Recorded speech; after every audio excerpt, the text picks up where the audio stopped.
Hello, welcome, and thank you for checking out this episode of Philosophy versus Work, the podcast that examines the ethics of the work ethic and other philosophical and socio-political questions regarding work, life, and death. I am Michael Murray, and I'll be your guide on this philosophical journey. Episode 15, Philosophy versus Trump, Anger and Outrage. Hey, so I know this episode was supposed to be about Fisher's capitalist realism, but given the surprising results of the election, I felt the need to express my thoughts on the outcome. To say that I'm surprised is an understatement. It was disappointing to see North Carolina go red, again, and by such a substantial margin. Now, 2% is by no means a blowout. Trump didn't win any swing state by anything close to the kinds of margins he won reliably red, largely rural states like Wyoming, 72-26, Arkansas, 63-34, Idaho, 67-30, etc. In fact, if you combine Idaho, Wyoming, Nebraska, Arkansas, North and South Dakota, and Alaska, you still come up 121,000 votes short of what he received in North Carolina, where he secured a narrow victory. Now, a larger victory than 4 years ago, but still narrow in the grand scheme of things. Now, it does look like Trump will win the national popular vote for the Republicans as well, only their second time in over 30 years. But I do have to raise the issue of the baked-in advantage Republicans have in the Electoral College.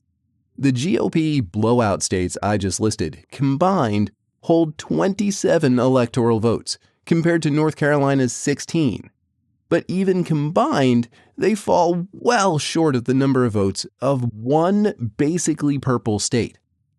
If the Electoral College were in any way actually fair or representative, either states like North Carolina would have near double the votes it has, not to mention states like New York and California, or these rural states should have far fewer. Personally, and I don't think this comes as a surprise, and I may revisit this idea some other time and get into the details of why, I support abandoning both the Electoral College in favor of a national popular vote, as well as state and national congressional districts in favor of proportional representation. If, say, 51% of the population voted Republican, and this is interesting where it looks like North Carolina reflects pretty closely the national results, then 51% of the elected government should be Republican.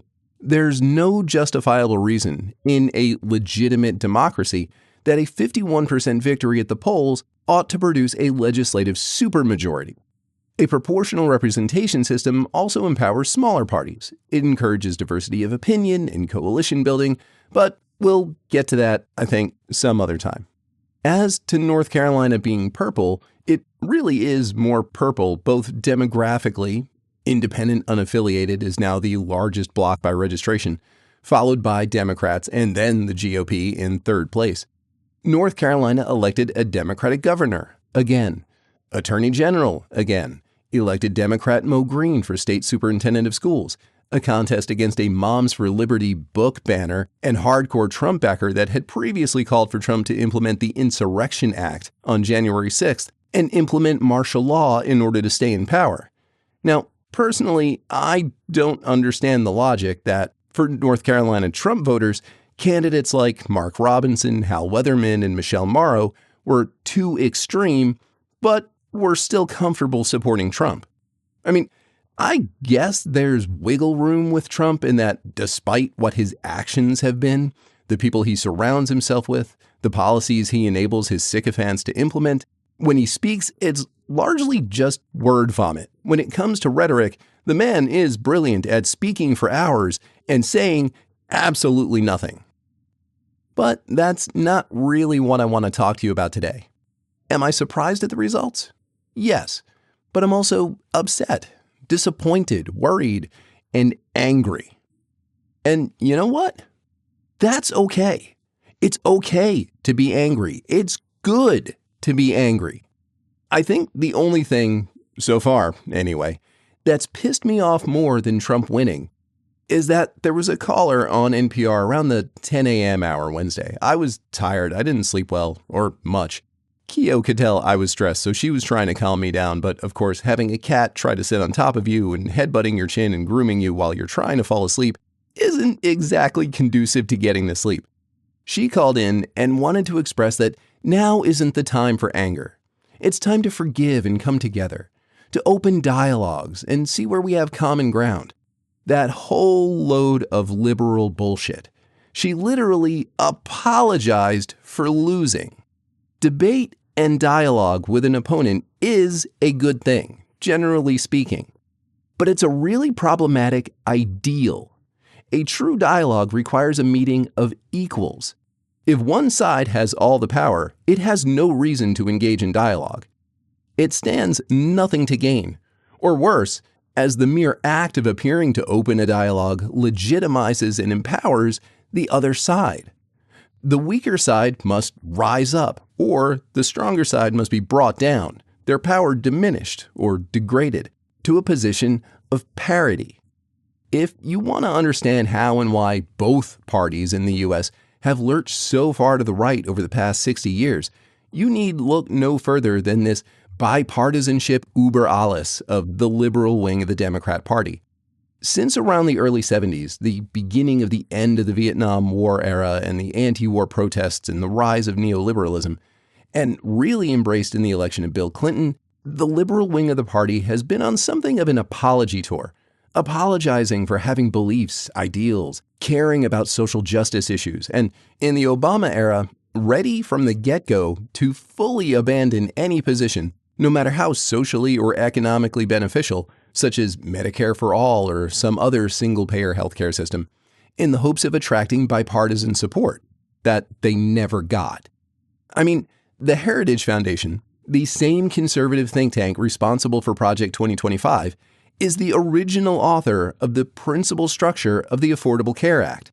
They knew, it's blatantly obvious in the basic structure of insurance, that a single-payer system is the most cost-effective system of insurance.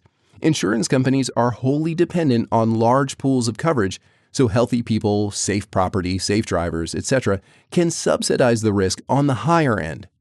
They knew they needed the largest pool possible, but wanted to preserve private insurance, and so the individual mandate and tax penalty was their idea.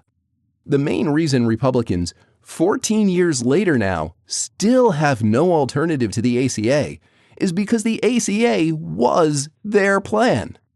The liberal wing has and continues to drag the Democrat Party further and further to the right, win or lose, and I suspect there will be some very loud voices once the dust settles on this election that are going to point the blame at Harris-Walz being too liberal, too far to the left for the American people, and seek to push the party even further to the right. I mean, Harris had Liz and Dick Cheney's endorsements. How much further to the right do you need to go before there is no left anymore? And that gets me to the point of what I want to talk about today. Anger. Outrage. As came up with Edelman and Fisher, when it comes to getting out of systems and structures like reproductive futurism or capitalist realism, when it comes to trying to address, in earnest, the systemic problems in our politics and economics, our greatest problem is a lack of imagination. We keep coming up with, or electing those who keep coming up with, plans to address problems from within the existing system when the system itself is fundamental to the problem. The old liberal solution of piecemeal reform. I know it's not enough, but it's something, and it moves the needle toward what we need to do. This is the best we can do given the restraints of the system. There are a lot of people out there, like that NPR caller, that will tell you now isn't the time for anger. Now is the time to come together. Bullshit! Now is precisely the time for anger. Yes, anger can be destructive, but anger can also be a powerful, productive motivation. And sometimes, as with the fall of the Berlin Wall, destructive, cathartic energy can be a good thing.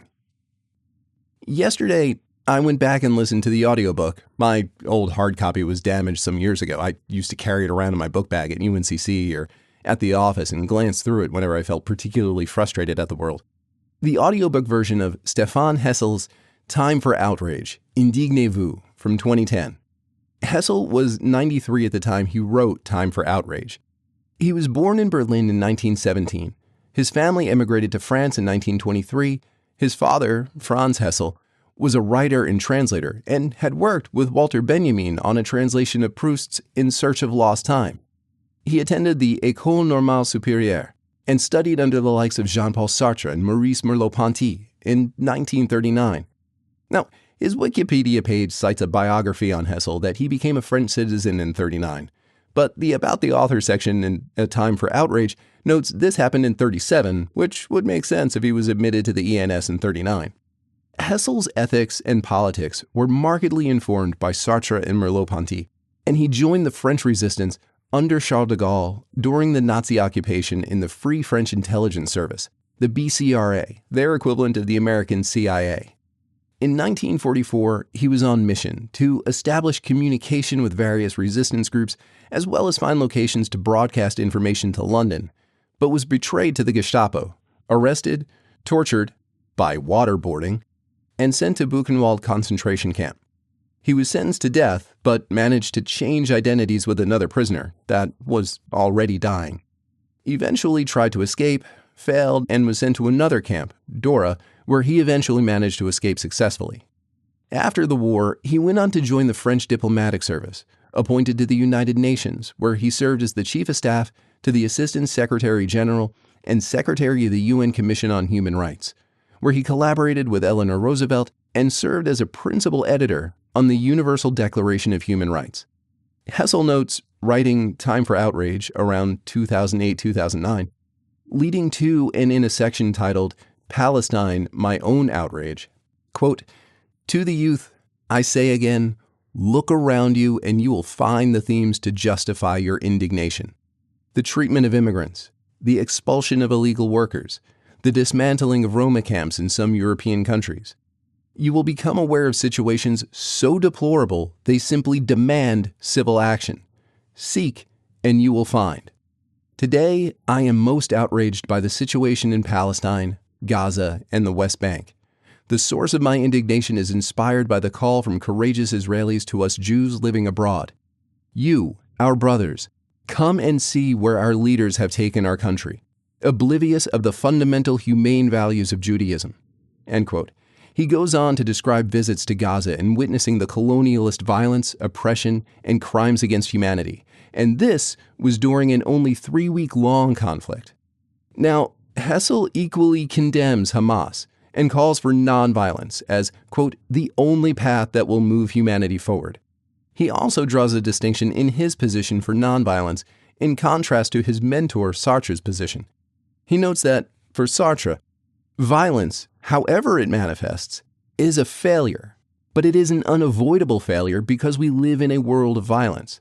Following Sartre, violence contra violence may only perpetuate violence, but it is also true that it's the only way to end violence. Einstein, as well, spent most of his life deeply committed to pacifism, but in coming to understand the absolute threat Nazism posed to the world, conceded and advocated for the free nations of the world to take up arms against Nazism. Hessel, however, believes nonviolence more reliable to end violence.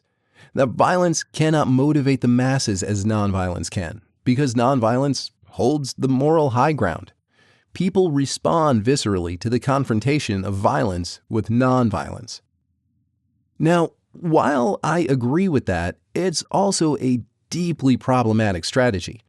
Take, for example, Martin Luther King Jr.'s Children's Crusade, the Gambit in Birmingham in '63. King was adamant about spreading the word about marching to black children, of getting them out of school to march in the streets, knowing precisely Police Commissioner Bull Connor's plan to use police dogs. King's intent was to get photos and newsreels of police, and specifically police dogs, attacking children in the streets in order to drive anger nationally against segregation and racist police practices in the Jim Crow South. Personally, I find it really difficult to consider knowingly putting children in harm's way for a photo op to be nonviolence. I consider this kind of political would-be martyrdom of inviting violence against yourself or others to be using violence just as much as your opponent is. There is blood on Dr. King's hands.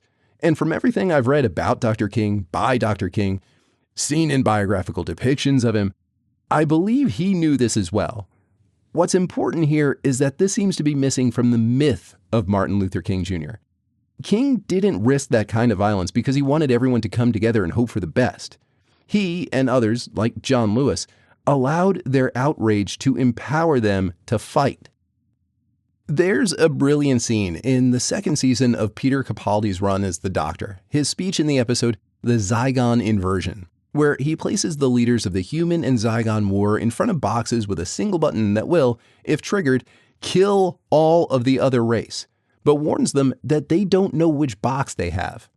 They each have a 100% chance of ending the war, and a 50% chance of killing themselves and their kind.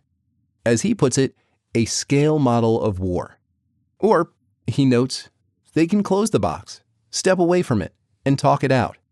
It's a powerful scene, and I'm a big fan of the Capaldi seasons. I recommend checking out the Zygon box scene on YouTube, or better yet, just watching his run of Doctor Who, or better still, all the new Who.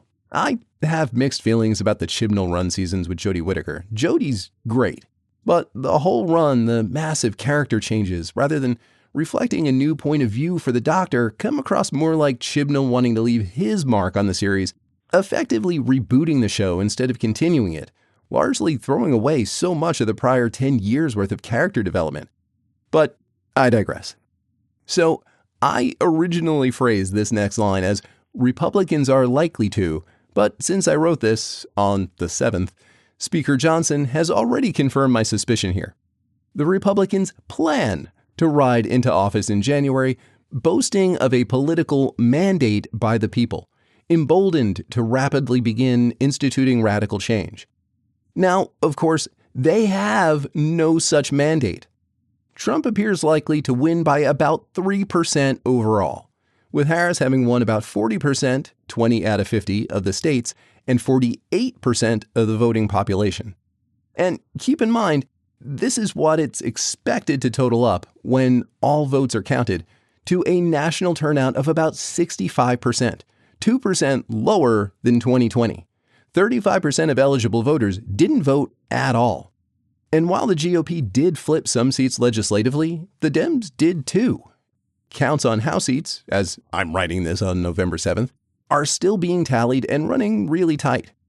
7 states voted to protect abortion access, half of which also voted for Trump, failing in 3 states, 2 of which, Nebraska and South Dakota, went for Trump by larger margins than they went against abortion access, and Florida, the only state with a 60% threshold rather than 50% plus 1 simple majority, which was instituted last minute after the Republican legislature discovered they were going to lose, still voted 57% in favor of protecting abortion access in a state that went 56% for Trump.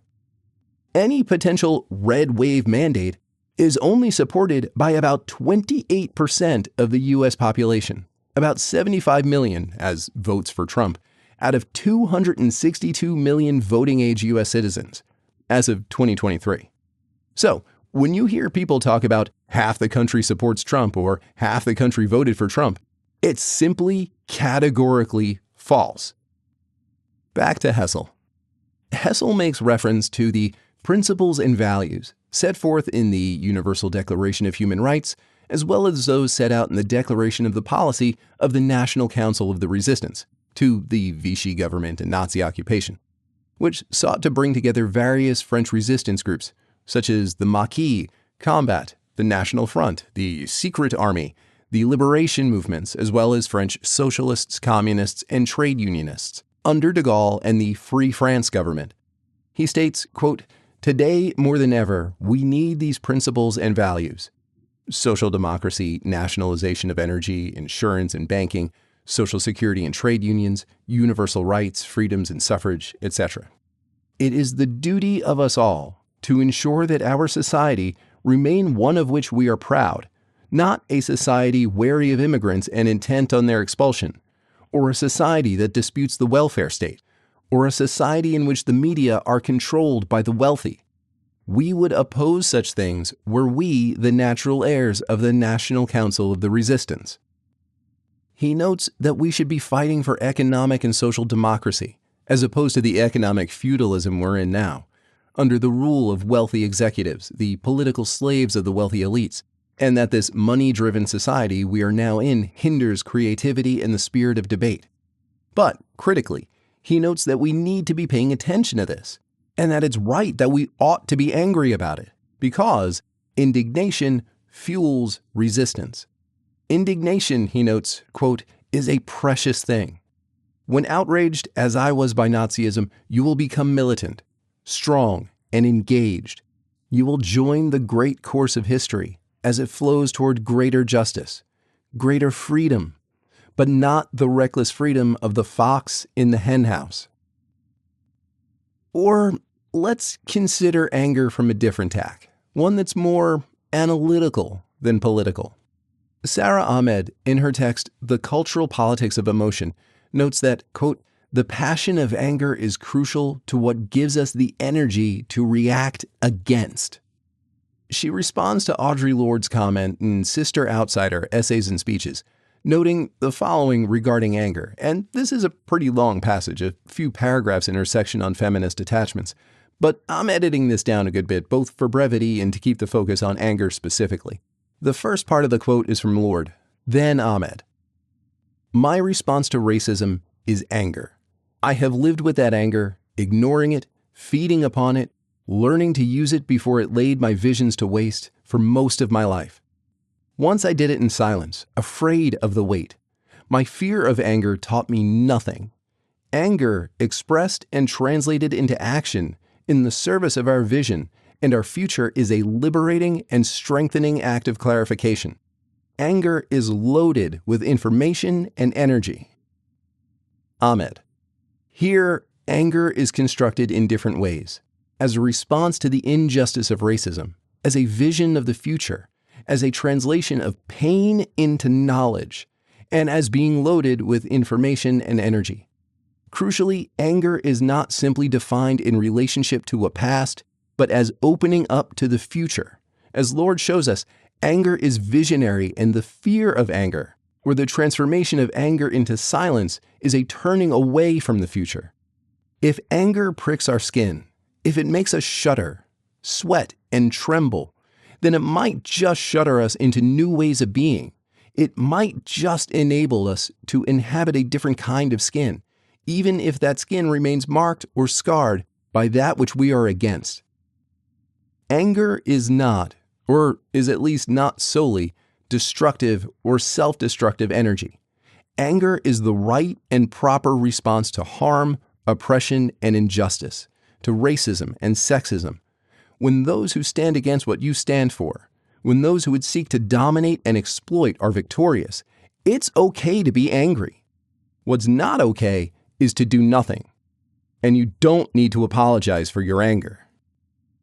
I want to come back to time for outrage before closing this out. Hessel notes that we must be hopeful, that we must never lose hope. To which I would add, it's impossible to be outraged if you're not also hopeful.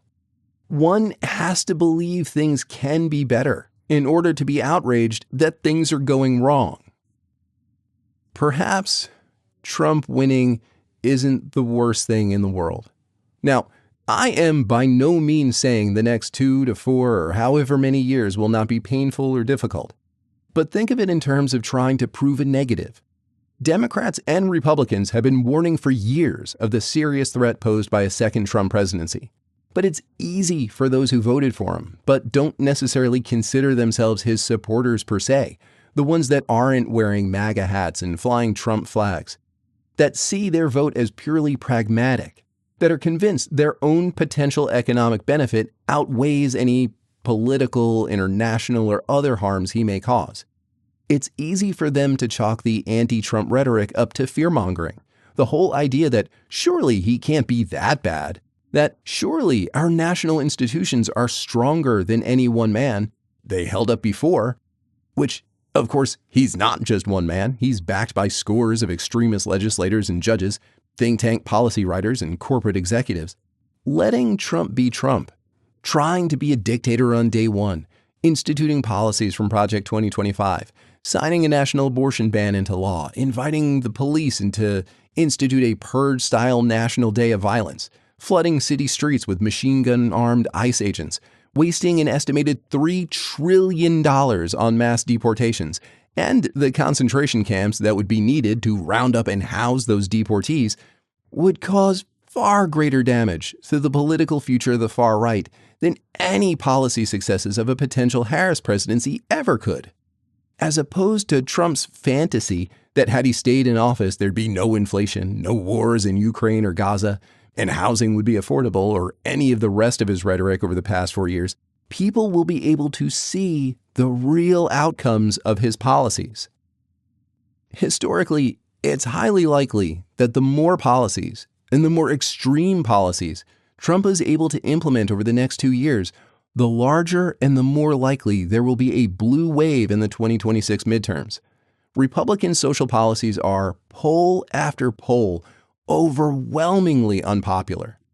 The more they focus on culture war issues, which I expect will be the big push from Congress during the Trump next first 100 days, especially if he gets a unified government, the more people will actually see Trump's BS for what it is. Recall the response to the first Trump presidency. The Women's March, the Science March, the Me Too movement, the Black Lives Matter movement, the highest midterm voter turnout since 1914, a wave of women, minority, and LGBTQ candidates and their victories. And as for election statistics, the Democrats won every race they were expected to. Republicans lost 2 that they were expected to win easily. Dems won every race expected to be narrow. Republicans lost 2. And out of the 30 toss-up races, Dems won 21 of them.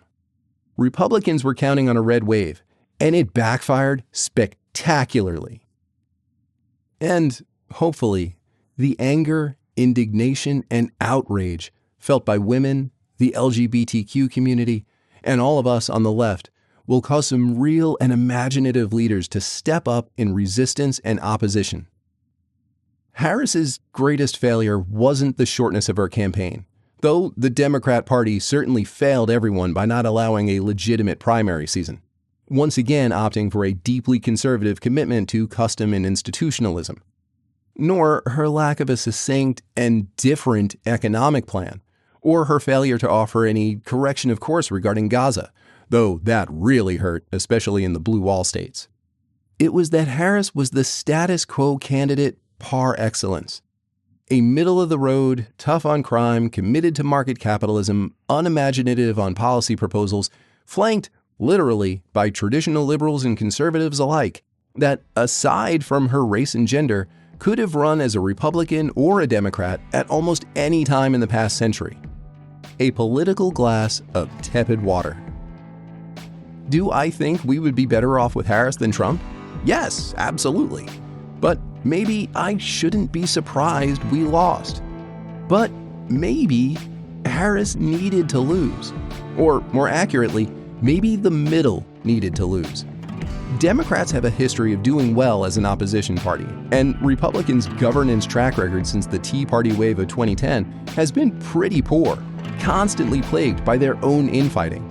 With any luck, rather than salting the earth, the next few years may yield the wildfire that prompts new growth in its wake. All right, well, I know this is a short one, but I think that's all I've got for now. Next episode, we're getting back to Fisher's capitalist realism. So to sign off, I'll leave you with Hessel's words. To create is to resist. To resist is to create. Till next time.